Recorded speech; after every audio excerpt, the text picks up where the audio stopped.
Assalamualaikum warahmatullahi wabarakatuh. Selamat pagi teman-teman mahasiswa studi di S2 ataupun S3 di Sekolah Kajian Strategi Global, juga di S2 dan S3 program studi lainnya.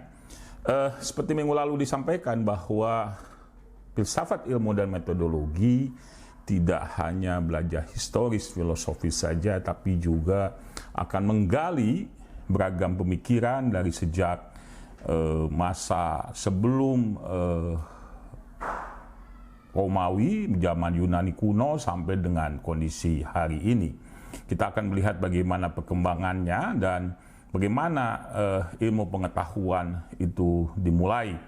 Dan hari ini kita akan mulai membahas sebuah pemikiran besar yang dimulai dari sejak bagaimana pemikiran ini muncul dari sejak zaman pra-Sokrates, lalu bagaimana di zaman era Sokrates, zaman filsuf Romawi dan Yunani, lalu kondisi setelah itu. Dan ini adalah pemikiran penting, sebuah mulai pemikiran yang dinamakan metode ilmiah yang akan kita bahas pada pertemuan hari ini. Jadi kita tidak semata mempelajari masalah logika, masalah verifikasi, masalah hipotesis ya. Tapi juga bagaimana kita mengkaji secara saintifik berbagai metodologi ya, yang tidak hanya berpikir pada model berpikir berdasarkan pengalaman, berdasarkan empirisme, lalu juga secara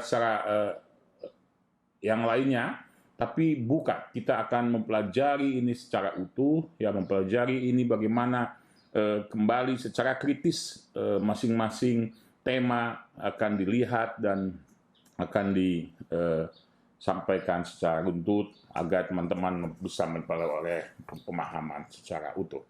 Baik, ada beberapa istilah-istilah penting yang harus dipahami. Pertama misalkan terkait dengan istilah filosofia, ini adalah berarti cinta kebijaksanaan ya, ada pengertian kebijaksanaan, karena itu di sana disebut filsafat sebagai cinta kebenaran ya. Lalu ada filosofi, ini Anthony Gramsci mengatakan bahwa setiap orang dalam arti tertentu adalah seorang filsuf ya. Ada juga bahwa filosofi adalah the Greek mother of the science. Ini dikemukakan oleh Francis Bacon. Ya, ini adalah bapak metode empiris di dunia barat yang mengatakan bahwa filsafat sebagai ibu agung dari ilmu pengetahuan. Ya. Lalu ada pendapat dari Henry Squitz yang menyabatkan bahwa filsafat adalah ilmu dari ilmu. Scientia scientiarum. Ya, dan juga ada pendapat dari Moritz Klix bahwa filsafat adalah alfa dan omega ilmu pengetahuan. Kenapa? Karena filsafat berada pada awal dan akhir ilmu pengetahuan. Ya, jadi dan di beberapa universitas terkemuka di dunia sudah mengeluarkan yang namanya philosophy of doctor. Ini adalah gelar doktor di Eropa, Amerika, disebut gelar doktor filsafat, karena secara prinsip seorang doktor, seorang magister harus memahami minimal dasar-dasar pemikiran filosofis di bidang keahliannya. Oleh karena itu di beberapa fakultas di Universitas Indonesia, contoh di Fakultas Ilmu Kesehatan Masyarakat, Fakultas Ilmu Kedokteran, ujian pertama proposal adalah bagaimana terkait dengan filosofi dari apa yang akan mereka teliti, apa ontologinya, apa epistemologinya, lalu apa aksiologi yang akan diteliti. Itu pasti akan menjadi ujian pertama pada saat ujian proposal. Ya, baik. Sebelum melanjut, kita akan menyampaikan pemikiran filsuf pra-Sokrates, ini filsuf di Yunani kuno, tentang bagaimana pengetahuan terkait dengan kosmologi. Ya, dan ini diingatkan bahwa kita semua harus memiliki konsep yang radikal Jadi radikal dalam konsep berpikir adalah sebetulnya konsep yang baik, ya, karena menurut Socrates bahwa mengubah pikiran secara radikal, mengubah persepsi kita terhadap dunia. Dan ini merupakan salah satu pengalaman hidup yang paling menyulitkan, tapi akan membebaskan. Jadi konsep radikal itu adalah konsep yang sebetulnya dimulai dengan konsep yang sangat baik dan sangat diperlukan dalam konsep kita mencari ilmu pengetahuan. Ya, selain itu terdapat filsuf lain yang mempertanyakan bagaimana alam ini.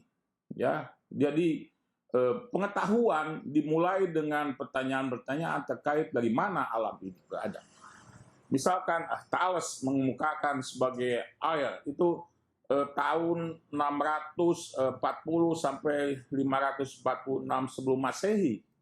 Ini adalah bapak filsafat dan logika matematikus, ya. Ini adalah filsuf dan filosofos, ya, yang cinta akan kearifan. Lalu mungkin kita sudah biasa, orang-orang fisika, orang-orang matematik terutama, mengenal yang namanya Pythagoras, yang tahun 532 sebelum Masehi. Ya, ini yang menemukan bagaimana bilangan matematik sebagai alat pemahaman filsafat. Ini adalah filsuf yang mencintai kebenaran, ya, vision of truth, dan bagaimana terkait dengan keharmonisan alam. Kita juga mengenal terkait dengan Leucippus dan Demokritos. Ya, ini adalah realitas yang tersusun atas atom-atom. Jadi atomos sudah tidak berbagi lagi. Dia bagian yang sangat terkecil yang sudah tidak bisa dibagi lagi. Lalu ada Anaximandros. Ini adalah pemikir tentang alam.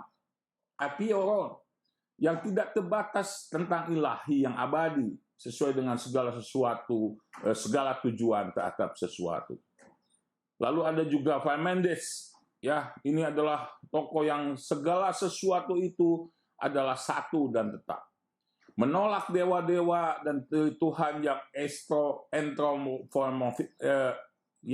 antropomorfis, ya, yang ilahi tidak berawal dari kenyataan sejati yang diperoleh melalui rasio. Jadi ini sudah Parmenides. Lalu ada pemikiran dari Herakleitos.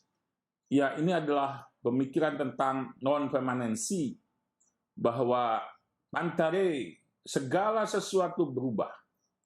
Empiris sumber, ada keadilan kosmis, ada kompleksitas, ada ontologi becoming, ya, ada perubahan realita, ya, dan ada pada era jaringan juga kita akan mengenal sebagai becoming, ya, Deleuze dan Guattari, pemikir di postmodern juga menyebut istilah sebagai rhizome. Jadi yang saling terkait satu sama yang lain. Ya.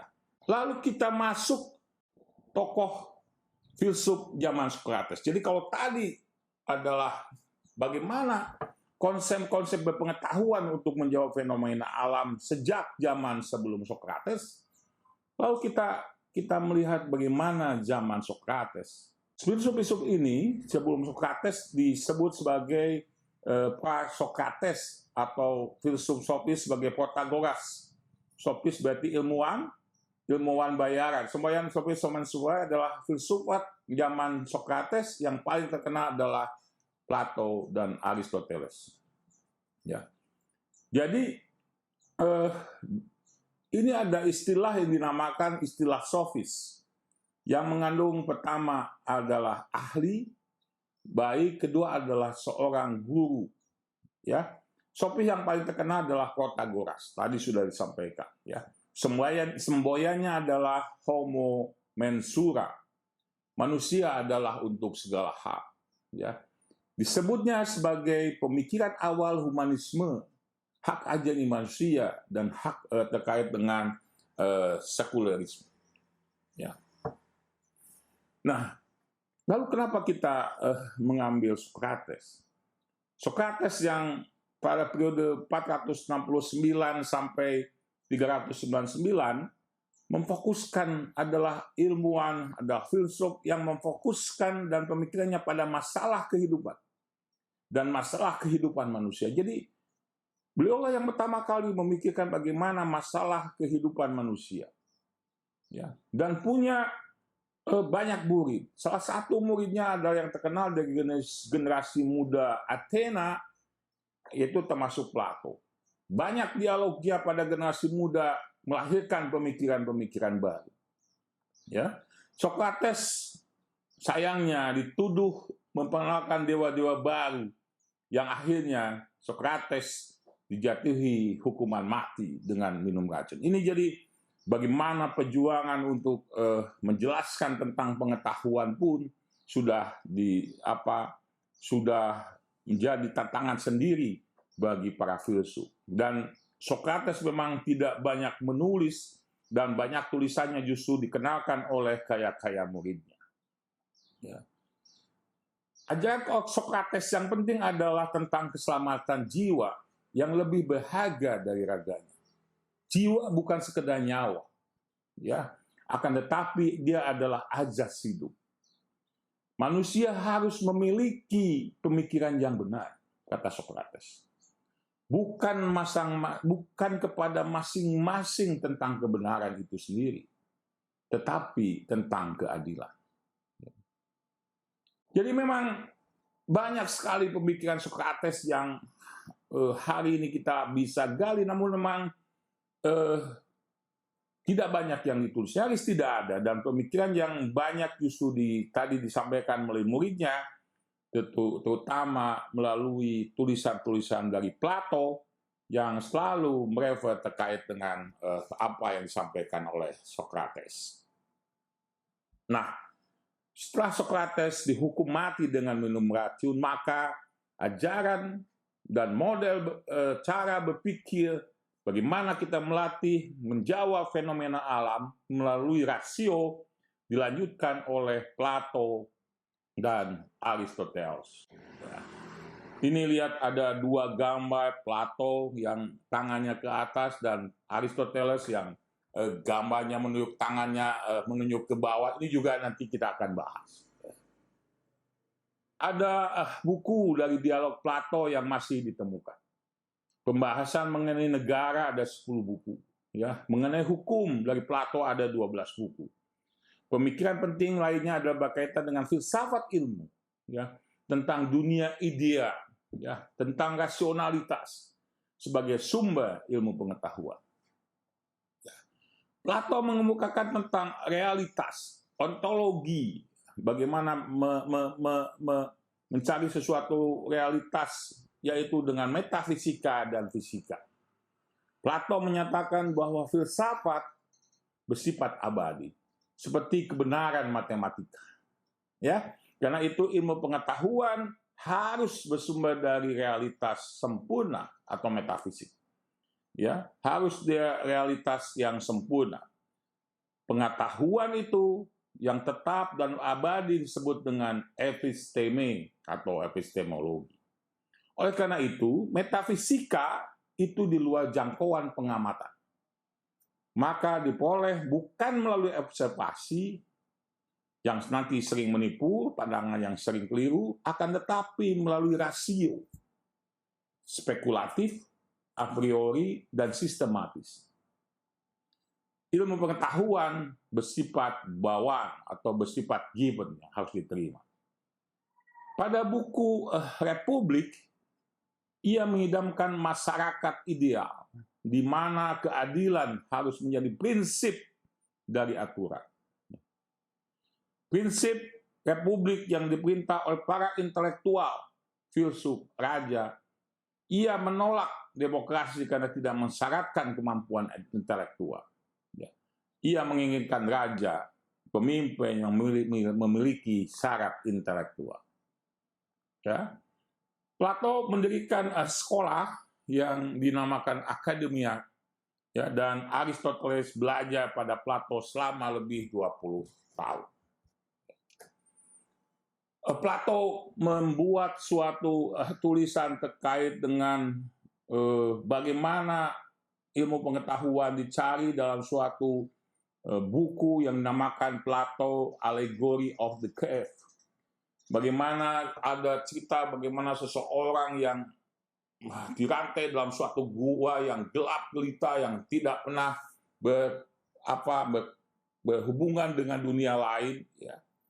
Bertahun-tahun, berabad-abad kemudian satu orangnya hidup dan lepas dari cengkraman, dan begitu keluar dia kaget karena dia harus bersosialisasi, harus melihat perkembangan kehidupan yang nyata itu, ya. Dan dia kembali ke gua untuk menerangkan terkait dengan perubahan yang ada di luar gua, namun ternyata itu juga tidak diterima oleh para penghuni gua yang sudah lama terikat di dalam gua itu. Ini ada Plato Allegory on the Cave yang merupakan buku bagaimana proses mencari ilmu pengetahuan.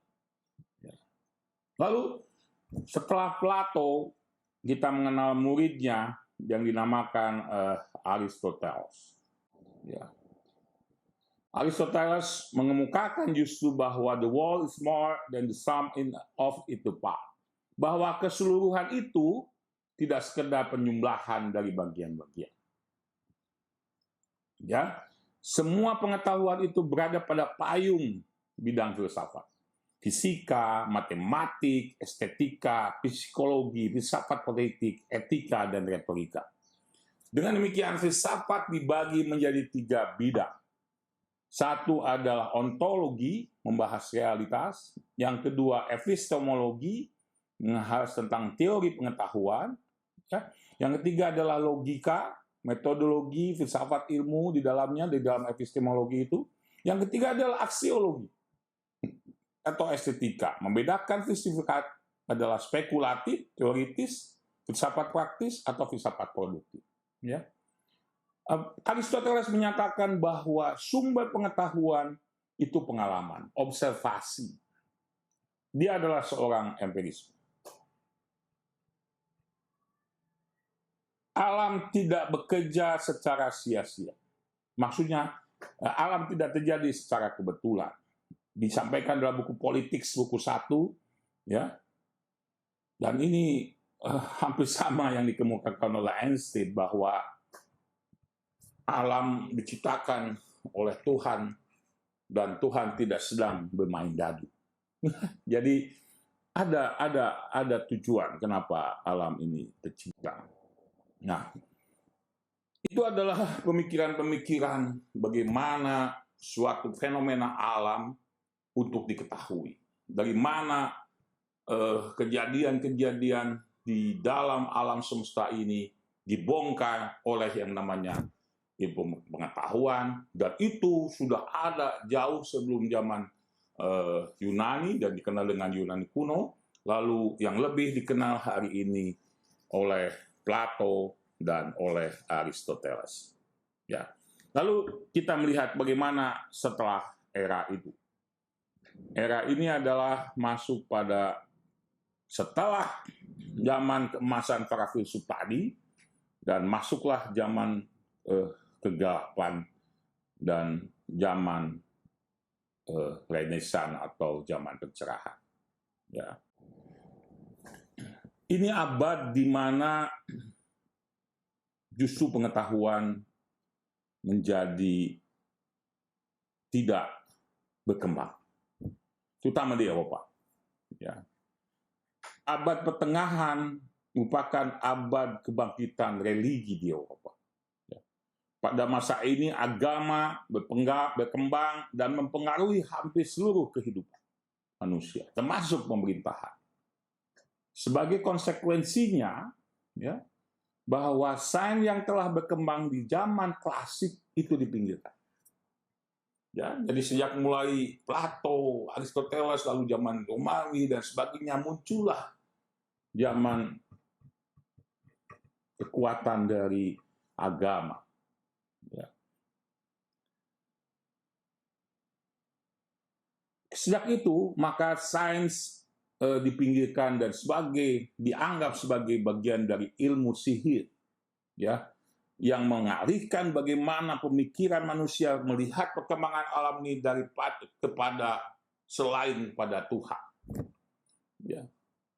Jadi pada era ini, pada saat kebangkitan agama, justru Eropa mengalami kegelapan. Ya.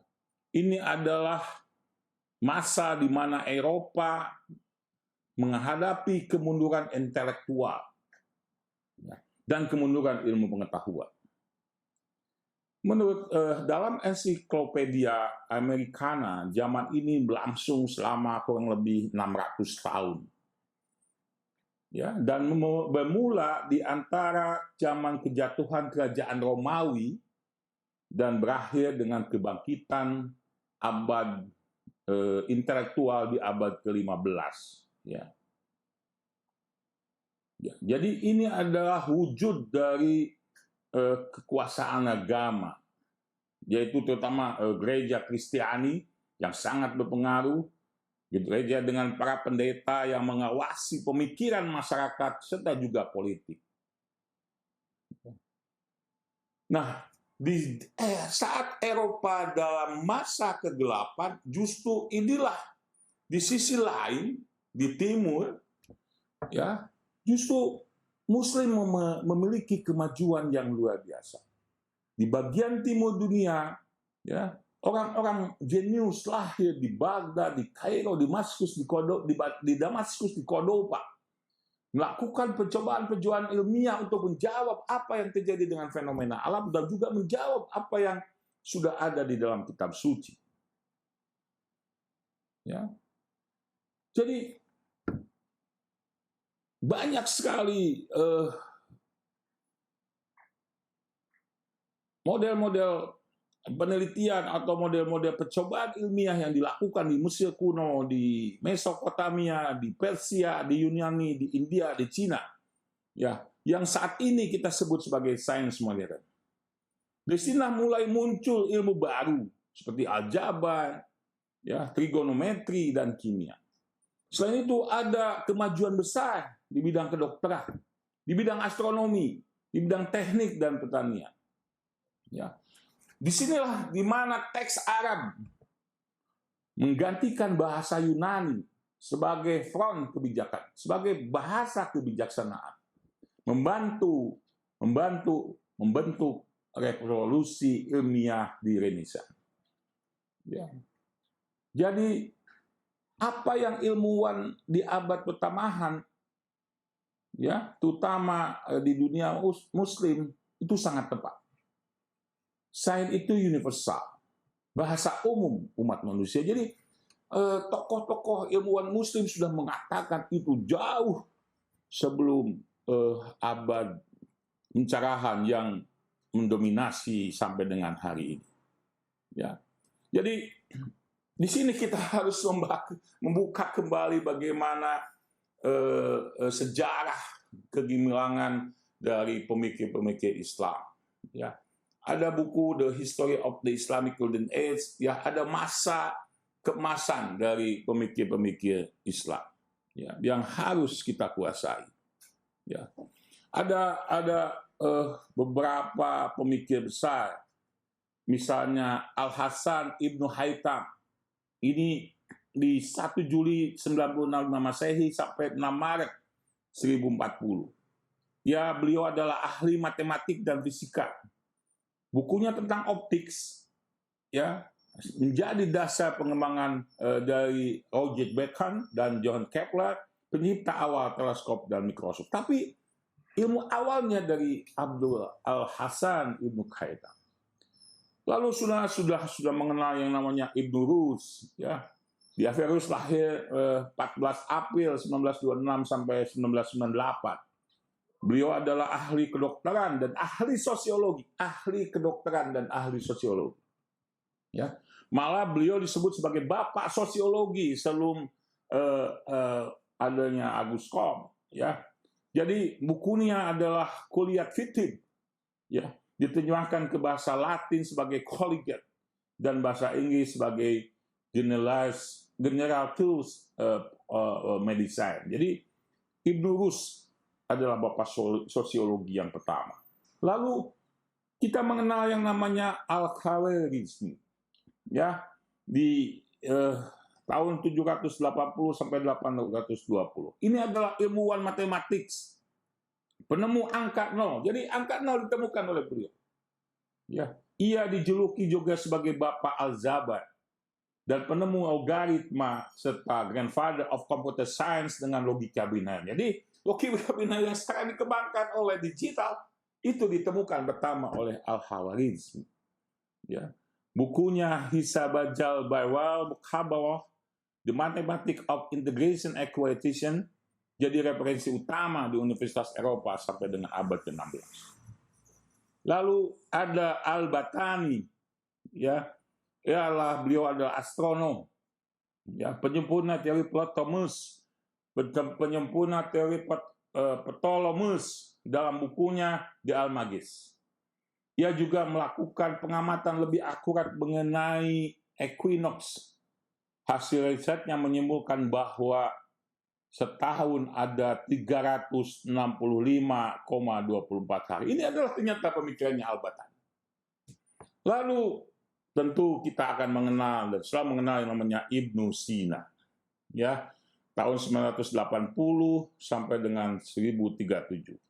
Seorang dokter, bukunya Al-Qanun Fihi diterjemahkan sebagai Canon of Medicine.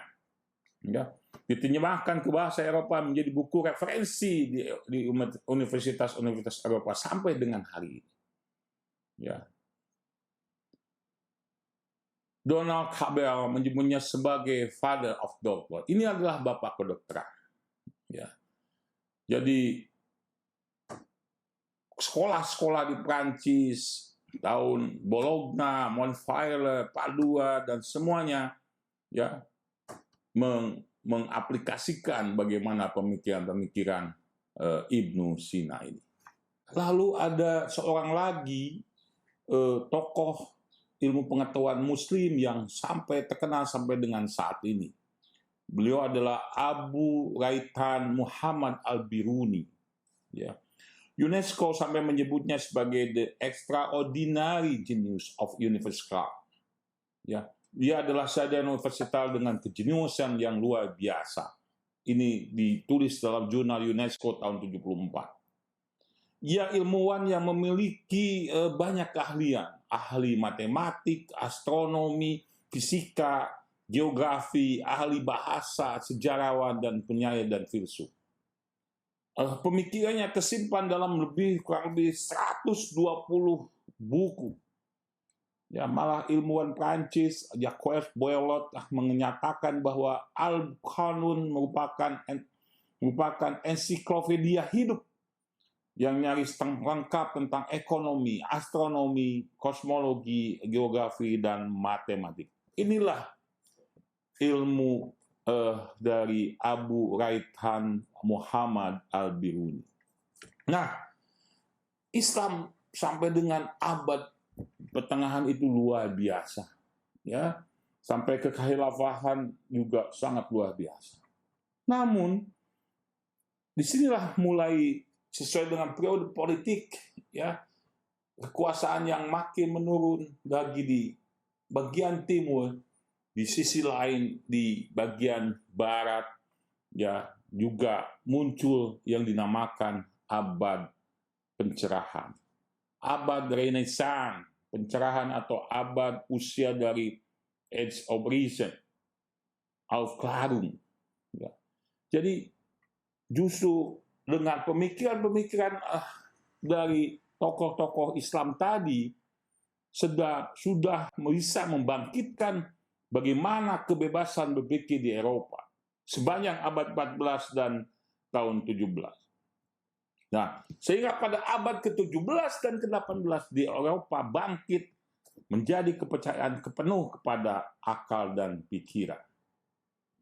Muncullah gerakan Renaissance. Renaissance dan pencerahan menghasilkan pengaruh yang luar biasa bagi kelahiran ilmu pengetahuan dan kebudayaan modern. Pemikiran Yunani tadi yang dipelajari dari pemikir masa lalu dilanjutkan dengan para pemikir Islam telah membangkitkan kebebasan berpikir seperti pada masa Yunani dulu. Terjadilah peralihan, terjadilah perubahan paradigma berpikir dari teosentris pada abad pertengahan ke antroposentris pada abad 2020. Ini dikemukakan di bukunya Prof. Ahya. Ya. Pemikiran Renaissance dan pasca Renaissance itu atau abad pencerahan ini ada tandanya. Yang pertama, ya, penduniawian ajaran pemikiran. Ini lebih ke sekularisme. Yang kedua, mengagungkan kemampuan akan rasio. Yang ketiga, berkembangnya paham utilitarianisme atau pragmatisme. Yang keempat, optimisme pada ilmu yang memberikan kesejahteraan dan kemajuan. Jadi ada progres, bukan sesuatu yang statis. Ada beberapa tokoh ilmuwan di era ini yang kita akan bahas, dari mulai Roger Bacon, Machiavelli, ada Giordano Bruno, ada Copernicus, ada Francis Bacon, ada Thomas Hobbes, ada René Descartes, ada John Locke, dan lain-lain. Kita akan bahas bagaimana atau siapa ilmuwan di era Renaissance ini.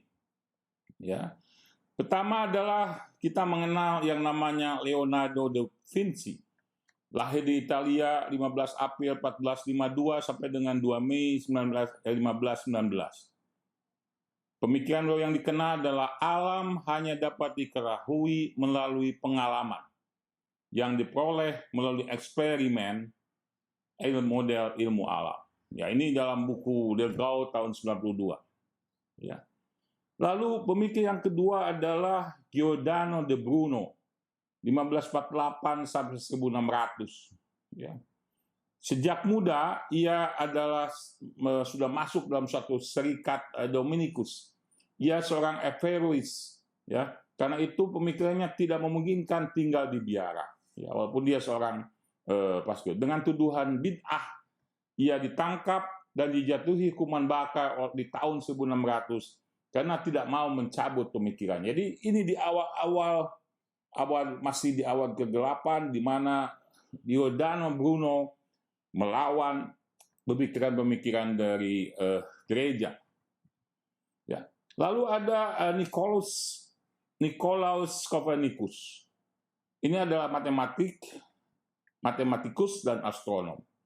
Dengan menggunakan pengamatan empiri, ia menggantikan geosentris dari Aristotelians menjadi heliosentris. Bumi bukan pusat alam menurut dia. Bumi beredar mengelilingi matahari. Ini mengubah cara berpikir dan hubungan manusia dengan alam. Jadi ada Revolution on the Heavenly Spheres tahun 1543. Istilah ini digunakan pada revolusi ilmu pengetahuan dan revolusi industri. Jadi istilah revolusi inilah dikemukakan pertama kali oleh Nicolaus Copernicus. Lalu ada Francis Bacon tahun 28 Oktober 1909. Nah, ini sudah masuk tahun 1900. Beliau ada filsuf Inggris, negarawan. Ia dipengaruhi oleh Averroes. Dalam Novum Organon menyatakan bahwa perlu ada metode baru, ya, empiris eksperimen untuk ilmu pengetahuan. Ya. Pernyataannya yang terkenal adalah knowledge is power. Jadi pernyataan terkenal dari knowledge is power adalah dari Francis Bacon. Ilmu pengetahuan adalah kekuatan. Ini menjadi dasar dari sosiolog Prancis Will Bourdieu terkait dengan yang menyatakan bahwa pengetahuan adalah kapital utama. Nah, lalu kita mengenal beberapa filsuf-filsuf sosial politik di abad pencerahan. Kita mengenal yang namanya Machiavelli. Ini sering digunakan oleh ahli-ahli politik. Bukunya The Prince, Discourse tahun 1517, dan pandangannya terkait realisme, objektivisme, sekuler, manusia menurutnya egois, negara kerajaan dipimpin oleh orang-orang egois. Ya, sebagai realis, pembahasan politik dari Machiavelli ini didasarkan pada analisis Yunani, Romawi, Itali, Jerman, Prancis, Spanyol, dan ia sudah memiliki pandangan politik terkait dengan kosmopolitan. Ya. Lalu filsuf lainnya adalah Thomas Hobbes. Pikirannya adalah fungsi tubuh atau otak. Sedangkan produknya adalah sensasi, ada empiri. Ia menyatakan bahwa manusia adalah egos dan pandangan ilmiahnya yang deterministik, ya. Jadi alam dan manusia adalah atom-atom yang bergerak secara pasti. Buku yang dikenal adalah Leviathan. Raja, kepala negara seperti Leviathan raksasa yang siap menekam setiap orang yang dianggap berbahaya pada kekuasaan. Ya, namun dia berpendapat bahwa kekuasaan mutlak diperlukan untuk kelestarian suatu negara. Ini ditulis oleh Pak Ahya sendiri di bukunya yang tahun 2020 yang lalu, tulisan beliau. Ya. Lalu ada lagi filsuf John Locke. Ya. Beliau mempelajari kedokteran di Universitas Oxford, tapi menolak pemikiran Hobbes yang menempatkan manusia sebagai serigala bagi manusia lain. Beliau adalah tokoh demokrasi. Ya. Negara harus diatur berdasarkan kemauan baik dan perdamaian. Jadi ini tokoh luar biasa John Locke ini. Ya. Ada kewajiban melindungi hak sendiri dan hak orang lain. Ia menolak hak raja, ya, sebagai wakil Tuhan. Semua orang harus sama di depan hukum. Ya, ia mendukung penggantian monarki absolut dan monarki konstitusional Inggris. Dia juga mengemukakan suatu hak untuk memberontak kepada penguasa yang jalim. Lalu ada pemikir lain, filsuf dari Prancis, Jean-Jacques Rousseau. Bukunya adalah Sosial Kontrak, buku tentang kontrak sosial, bahwa manusia itu dilahirkan bebas, namun di mana-mana terbelenggu. Pemikiran yang disebut sebagai inspirasi bagi kaum anarkis karena manusia lahir secara natural itu baik dan bebas. Kekuasaan negaralah yang membuat mereka terpenjara. Kaum anarkis menekankan perlunya pencerahan rasio untuk mengatasi hal itu. Ya, Montesquieu juga ada Montesquieu yang disebut sebagai perintis nasionalisme kultural. Ya, dia membedakan pemisahan antara legislatif, eksekutif yang yudikatif dan pemisahan yang ketat di antara presiden, kongres, mahkamah agung yang ditulis dalam buku Political Ideology on Introduction. Di tahun 2012 ada bukunya itu. Nah, itulah para pemikir-pemikir yang terkait dengan pengetahuan. Bagaimana pengetahuan dicari. Ya. Nah, satu lagi pada saat perkembangan era pencerahan ini ada pemikir besar yang diberi nama René Descartes. Beliau menyampaikan tentang metode berpikir logis. Ya. Descartes memiliki potensi penting dalam filsafat dengan menempatkannya sebagai bapak pemikiran modern. Beliau adalah rasionalisme terkemuka. Ia disebut melahirkan revolusi ilmiah, pemikiran revolusi ilmiah yang terkenal dengan istilah cogito ergo sum. Ya. Metode yang dikembangkan adalah metode keraguan. Karena dengan keraguanlah ia akan memperoleh pengetahuan yang pasti kebenarannya. Descartes mengatakan bahwa ilmu pengetahuan itu akan membawa manusia pada maîtrise et possesseur de la nature.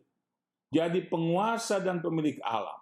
Jadi pengetahuanlah yang akan membawa manusia menjadi penguasa dan pemilik alam. Inilah pandangan yang pada saat ini disebut sebagai eksploitasi alam. René Descartes mengembangkan model berpikir logis dengan syarat-syaratnya, yaitu yang pertama, clear and distinct. Hanya menerima gagasan-gagasan yang jelas dan nyata. Yang kedua, memecahkan masalah, realitas, dan bagian-bagian kecil untuk memecahkan masalahnya. Yang ketiga, memulai segala sesuatu dari yang sederhana, kemudian kepada yang lebih rumit. Yang keempat, harus selalu berhati-hati agar tidak membuat kesalahan. Inilah metode berpikir logis. Lalu setelah René Descartes, ada pemikiran lain yang terkait dengan rasionalisme ini, yaitu disampaikan oleh Galileo Galilei. Galileo dalam hasil observasi melalui teleskop menunjukkan bahwa bumi itu seperti bola dan semua benda di angkasa bergerak dalam satu lintasan. Ya. Ia menyatakan bahwa Venus dan Merkurius tidak memancarkan cahaya sendiri. Galileo Galilei mengatakan bahwa alam adalah buku besar. Kita dapat membacanya jika kita menguasai bahasa. Bahasanya itu adalah geometri. Ya, salah satu jasa dari Galileo Galilei menurut Ahya Lubis adalah menggabungkan empirisme dengan rasionalisme. Lalu ada lagi satu tokoh yang besar yang terkait bagaimana model berpikir, yaitu Newton, yang mengemukakan terkait dengan positivisme ilmiah. Ini adalah tokoh yang paling berpengaruh terkait dengan bagaimana menjawab tantangan atau fenomena alam. Ya. Sir Isaac Newton, tahun 1642 sampai 1727. Bukunya Principia, tahun 1687, hasil riset laboratorium selama 2 tahun yang melelahkan tenaga dan pikiran. Riset ini untuk menjawab pertanyaan Edmund Halley tentang astronom, ya, bagaimana bentuk planet yang diprediksi yang memiliki daya tarik dari matahari. Jadi, Newton melanjutkan pemikiran dari Galileo Galilei. Hasil risetnya menemukan teori gravitasi, perhitungan matematis pada benda jatuh dan optik. Ia telah melakukan riset yang teliti, ya, dan merumuskan hipotesa yang bersifat spekulatif yang berdasarkan fakta. Kemudian dibuktikan melalui observasi dan perhitungan matematis. Jadi ada hipotesis berdasarkan fakta, dibukukan, diobservasi, dan melalui perhitungan matematis. Ini prinsip dari Isaac Newton. Ia menciptakan gambaran dunia yang mekanistik dan sikap baru terhadap alam. Ya. Jadi Isaac Newton mendasarkan karya filoteoritisnya pada kepercayaan bahwa proyek filsafat alamnya berlaku untuk menjelaskan semua yang ada di bumi lewat kualitas-kualitas fundamental yang bisa diukur dari materi, yaitu gerak, bentuk, jarak, dan kepadatan. Ya, ini pemikiran dasar dari Newton. Komitmen metafisika ini untuk memasukkan nomor di atas, ya, kemudian menjelaskan perilaku mereka dengan mereduksi nomor-nomor itu menjadi hukum yang abstrak, seperti yang tertulis dalam matematik. Jadi ini adalah dasar dari sains modern. Ya. Pemikiran Newton ini paling penting dalam model riset yang kemudian melahirkan revolusi ilmu pengetahuan, yang kemudian melahirkan revolusi industri. Ya. Nah, setelah Newton tadi terkait dengan bagaimana berpikir melalui berpikir logis dan matematis, lalu ada pemikir lain, Auguste Comte, yang lahir 1798 dan meninggal tahun 1857. Ya. Auguste Comte ada 2 karya yang terkenal. Pertama adalah Calls the Philosophy Positive. Ini tentang metode positivisme eksperimental. Ini menunjukkan juga bahwa ia anti agama. Yang kedua, Sistem de Politik Positif, gagasan tentang agama humanis. Tapi ini juga dia mengembangkan agama yang didasarkan pada humanisme. Tokoh yang berpengaruh kepada August Comte adalah Saint-Simon, Adam Smith, David Hume, dan Condorcet. Ya. Menurut Comte bahwa real yang nyata itu yang dapat diobservasi, lawan dari yang abstrak. Ya. Ilmu pengetahuan menurut Comte adalah hanya menerima fakta yang terobservasi, lepas dari kesadaran individu. Jadi dia harus bebas, hanya yang dilihat saja. Ya. Jadi ilmu pengetahuan bersumber dari fakta observasi, filsafat atau pemikiran yang berkembang di era pencerahan disebut dengan dimulainya era modern. Jadi ilmu pengetahuan bersumber dari fakta observasi. Ya, ini yang paling penting dari pemikiran Auguste Comte. Nah, lalu Auguste Comte juga menyajikan 3 tahapan perkembangan masyarakat. Yang pertama adalah tahapan fictitious knowledge, yang kedua tahapan metafisik, yang ketiga adalah tahapan positive knowledge. Jadi fictitious knowledge, metaphysical knowledge, dan positive knowledge. Ya. Asumsi dasar dari positif ilmiah yang dikembangkan oleh Auguste Comte adalah pada alam ada hukum alam yang dapat diketahui. Ya, kalau Herbert Marcuse menyebutnya sebagai dogma umum keseragaman alam. Ya, bisa dibandingkan dengan teori evolusi Darwin misalkan. Yang kedua, penyebab alam tidak diketahui. Ini metafisik. Mana yang lebih dulu, ayam sama telur misalnya. Ini ada prinsip ketidakpastian. Yang ketiga, penyataan yang tidak faktual dan tidak masuk akal atau tidak bermakna menurut Wittgenstein adalah nonsens dalam Tractus Logicus Philosophicus. Yang keempat, hanya hubungan antara fakta-fakta saja yang dapat diketahui. Ya. Jadi yang kelima adalah perkembangan intelektual menyebabkan perubahan sosial budaya. Ya. Jadi ini terkait dengan teori yang nanti dikemukakan oleh Phil Bourdieu terkait dengan sosial kapital. Nah, Auguste Comte juga memperkenalkan suatu proses riset, ya, yang prosesnya ilmiah tapi digunakan dalam proses ilmu sosial. Pertama, observasi. Meneliti, mencari hubungan antara fakta, lalu tinjau dari hukum statistik dan dinamik, lalu hasil observasi dirumuskan hipotesis yang akan dibuktikan melalui riset. Jadi ada observasi, ya, ditinjau dari hukum statistik dan dinamik, lalu dibuat hipotesis yang akan dibuktikan melalui riset. Yang kedua, eksperimen. Fenomena sosial dengan cara tertentu diintervensi sehingga dengan kata itu dapat menemukan hukum sebab akibat. Ini hukum kausalitas. Ini adalah metode eksperimental. Yang ketiga adalah komparasi. Dalam sosiologi, studi komparatif biasanya dilakukan antara 2 masyarakat atau budaya, antara 2 periode masyarakat tertentu. Ya, ini juga melahirkan kemudian beberapa aliran filsafat seperti misalkan filsafat eksperimen, riset empiris eksperimental di bidang psikologi oleh Ivan Pavlov, ya, bagaimana perilaku yang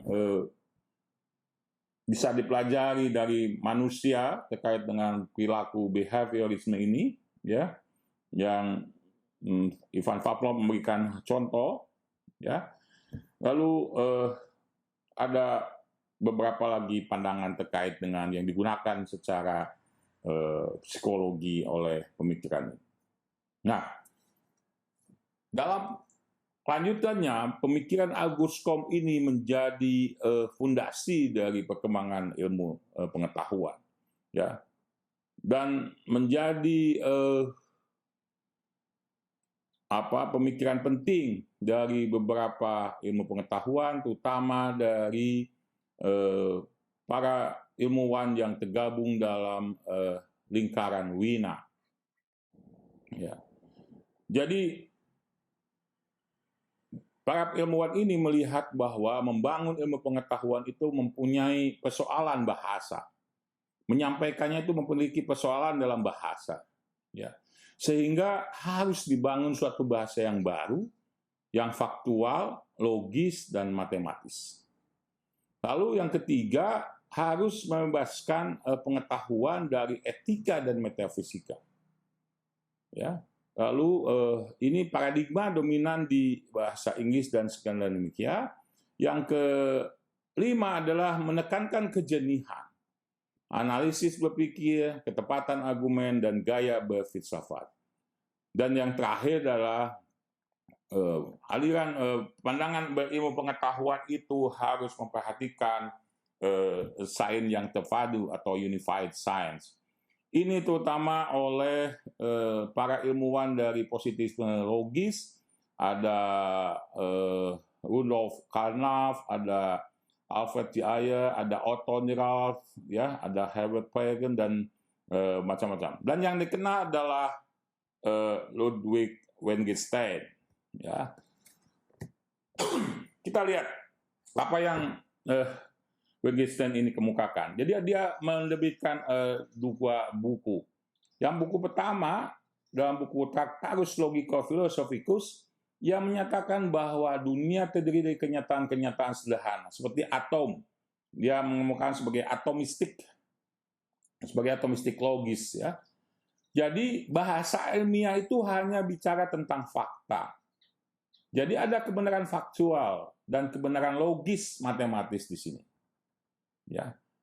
Wittgenstein berupaya menciptakan bahasa ilmiah yang sempurna, ya, logis, dan dapat menyatakan segalanya dengan tepat. Filsafat baginya adalah kejelasan. Metafisik di sini tidak bermakna karena tidak jelas, ya, dan tidak bisa dikatakan. Nah, ini juga hampir sama dengan yang dikemukakan oleh Bertrand Russell, ya, tahun 1872 sampai 1970, yang mengatakan bahwa ilmu pengetahuan itu hanya membicarakan fakta-fakta. Nah, namun Wittgenstein juga mengkritisi bukunya sendiri dalam buku yang kedua dalam Philosophical Investigation. Ini menunjukkan perubahan pemikiran dari Wittgenstein yang sangat berubah radikal. Bahwa ia menyatakan pikirannya di buku ke-1 adalah salah dan buruk. Karena dia melihat bahwa dalam masyarakat ada beragam bentuk bahasa dengan aturan permainan sendiri-sendiri. Jadi ada language game. Ya. Jadi konsep language game dan realitas sebagai tenunan kompleksitas menjadi pemikiran penting berikutnya. Jadi Wittgenstein ini adalah cikal bakal dari pemikiran kritis terhadap positivisme. Ya. Nah, di dalam positivisme logis itu ada suatu metode yang keilmuan yang dinamakan metode verifikasi. Jadi makna suatu proposisi adalah metode verifikasinya. Satu proposisi hanya benar, ya, hanya berarti jika dapat dibuktikan benar atau salah. Ya, ada bentuk logis kebenaran dan ada bentuk faktual. Kebenaran faktual hanya dapat dibuktikan melalui pengamatan. Ya.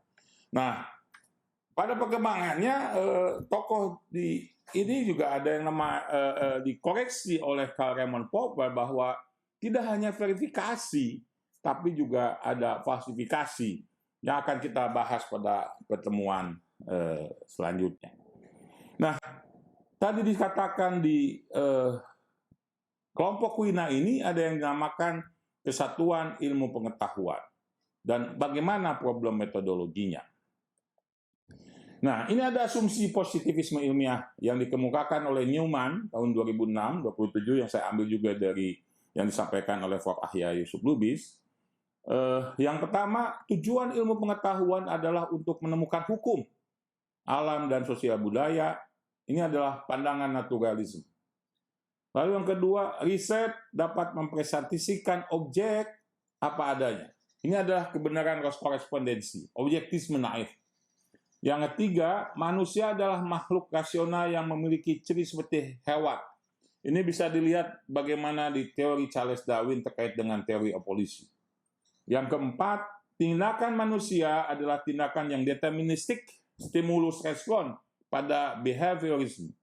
Skinner dan behaviorisme menginginkan psikologi menggunakan metode ilmiah dan melihat manusia hanya sebagai benda yang determinis, seperti batu yang tidak memiliki pilihan bebas. Ya. Lalu ilmu pengetahuan lebih superior dari pengetahuan lain, ya, atau scientism. Yang keenam, penjelasan ilmiah sebagai hasil penalaran dari metode empiris eksperimental. Penjelasan ilmiah terbuka untuk diverifikasi atau difalsifikasi ilmuwan lain. Yang kedelapan, ilmu pengetahuan termasuk sosial budaya harus bebas nilai, ya, value free. Jadi tidak boleh ada hal-hal lain, etik dan sebagainya tidak boleh. Yang kesembilan, positivisme ilmiah dengan pandangan dunia ilmiah dan pandangan atomistik menjadikan pengetahuan sebagai spesialisasi yang ketat dan monodisipliner. Jadi positivisme ini pandangannya atomistik telah menjadikan ilmu pengetahuan sebagai spesialisasi yang ketat dan monodisipliner.